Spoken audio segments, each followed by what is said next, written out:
এমন একটা সবজি যেটা খেতে অনেকেই পছন্দ করে না, বিশেষ করে বাচ্চারা। তাদেরকে এইভাবে সবজিটা একবার বানিয়ে দেখুন। নমস্কার, কুইজিনিয়া চ্যানেলের পক্ষ থেকে সকলকে জানাই সাদর আমন্ত্রণ। আমাদের সবার চ্যানেল কুইজিনিয়াকে সাবস্ক্রাইব করে পাশে থাকা বেল বাটন আর অল আইকন প্রেস করে রাখলেই সব নতুন ভিডিও নোটিফিকেশন আপলোড হওয়া মাত্র পৌঁছে যাবে আপনাদের কাছে। আজকে আমি সম্পূর্ণ নিরামিষ পদ্ধতিতে নিয়ে এসেছি একটা দুর্দান্ত রেসিপি, যেটা হলো ডালের বড়া দিয়ে পেঁপে আলুর তরকারি। পেঁপে যেটা অনেকেই খেতে পছন্দ করে না, তাদেরকেও এইভাবে যদি বানিয়ে দেন সোনামুখ করে খেয়ে নেবে। আসুন দেখে নেওয়া যাক পদ্ধতিটি। এখানে আমরা প্রথমেই নিয়েছি 100 গ্রাম মটর ডাল। মটর ডালটাকে 3 থেকে 4 বার জল দিয়ে ধুয়ে নিয়ে 3 ঘন্টা ভিজিয়ে রেখেছিলাম। মটর ডালের পরিবর্তে আপনারা ছোলার ডালও ব্যবহার করতে পারেন, বাট মটর ডাল দিয়ে করলে সেটা ভালো হয়। এবার সম্পূর্ণ মটর ডালটা 3 ঘন্টা পর আমরা একটা মিক্সির বাটিতে নিয়ে নিচ্ছি। তার সাথে প্রথমে দিয়ে দিচ্ছি স্বাদ অনুযায়ী নুন, দিচ্ছি 1/4 টিস্পুন পরিমাণ চিনি, দেওয়া হচ্ছে একটা কাঁচা লঙ্কা আর সামান্য একটু জল, ওই 2 টিস্পুন মতো। এবার এই সমস্ত জিনিসগুলোকে দিয়ে ডালটাকে আমরা বেটে নেব। ডাল বাটাটা হয়ে গেলে এবার প্রথমে আমরা বড়াগুলো ভেজে নেব। তার জন্য নিয়ে নিয়েছি সাদা তেল। রান্নাটা আমরা সাদা তেলেই করছি, চাইলে সরষের তেলে করতে পারেন, বাট সাদা তেলটাই আমরা এটা প্রেফার করি। এবার এই ডাল বাটার থেকে অল্প অল্প করে দিয়ে আমরা এই ডালের বড়াগুলোকে লালচে করে মুচমুচে হওয়া পর্যন্ত ভেজে নেব। এক এক পিঠ মোটামুটি 3 থেকে 4 মিনিট সময় নিয়ে সুন্দর লালচে রং ধরা পর্যন্ত ডালের বড়াগুলোকে ভেজে নেওয়া হচ্ছে। আমি এখানে 2 ধাপে ডালের বড়াগুলো ভেজে নিয়েছি।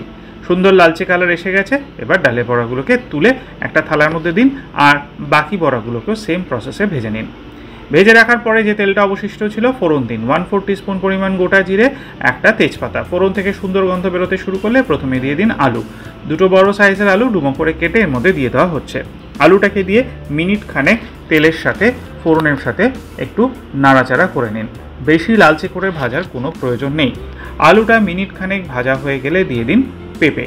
কাঁচা পেঁপে আমরা এখানে নিয়েছিলাম 500 গ্রাম মতো, সেটাকে খোসা ছাড়িয়ে এরকম আলুর সাথে সামঞ্জস্য রেখে ডুমো করে কেটে নেওয়া হয়েছে। আলু আর পেঁপেটাকে আবারও একটু নাড়াচাড়া করে নিন মিনিট খানেক। আর তারপর প্রথমেই এতে দিয়ে দিন স্বাদ অনুযায়ী নুন। নুনটাকে দিয়ে আরও একবার নেড়ে চেড়ে 40 থেকে 45 সেকেন্ড সময় নিয়ে একটু হালকা নেড়ে চেড়ে নিন। এরপর দিয়ে দেবো আমরা এখানে 1 চিমটে হলুদ গুঁড়ো, 1/4 টিস্পুন লাল লঙ্কার গুঁড়ো, 1/4 টিস্পুন ধনে গুঁড়ো, দিচ্ছি 1/2 টিস্পুন জিরে গুঁড়ো। এবার আমরা এখানে, আমার ক্যামেরাটা বন্ধ হয়ে গেছিলো, এটাকে আমরা 2 মিনিটের জন্য ভেজেছিলাম আর 1/4 টিস্পুন গরম মশলার পাউডারও দিয়ে দিয়েছিলাম। মিক্স করার পর 2 কাপ পরিমাণ জল এখানে আমি অ্যাড করে দিচ্ছি। যেহেতু আলু পেঁপেটা সেদ্ধ হবে, 2 কাপ পরিমাণ জল কিন্তু লাগবে। গরম মশলাটা কিন্তু অ্যাড করতে ভুলবেন না। নেড়ে চেড়ে দিয়ে দিন সামান্য একটু চিনি, 1/2 টিস্পুন মতো। চিনিটাকে দিয়ে নেড়ে 4টে কাঁচা লঙ্কা দিয়ে ঢাকনা চাপা দিয়ে মিডিয়াম ফ্লেমে 6 থেকে 7 মিনিট অপেক্ষা করুন। ঢাকনাটাকে খুলে নিন মিনিট 6 পরে আর একটুখানি নেড়ে চেড়ে নিন। জল কিন্তু অনেকটা টেনে গেছে, আলু পেঁপেগুলো কিন্তু অনেকটা সেদ্ধ হয়ে এসছে।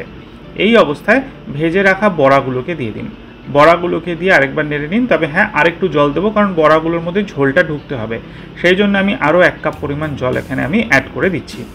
জলটাকে দিয়ে আরও একবার নেড়ে চেড়ে মিশিয়ে নিন আর তারপর আবারও ঢাকনাটাকে চাপা দিয়ে 6 থেকে 7 মিনিট সময় নিয়ে এবার লো টু মিডিয়াম ফ্লেমে এটাকে ফুটান, যাতে বড়াগুলোর মধ্যে সুন্দরভাবে ঝোল ঢুকে যায়।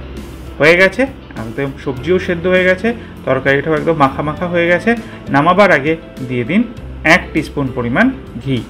ঘিটাকে দিয়ে নেড়ে চেড়ে মিক্স করে গ্যাসের ফ্লেমটাকে অফ করে দিলেই তৈরি হয়ে গেল এই দুর্দান্ত স্বাদের সম্পূর্ণ নিরামিষ ডালের বড়া দিয়ে আলু পেঁপের তরকারি।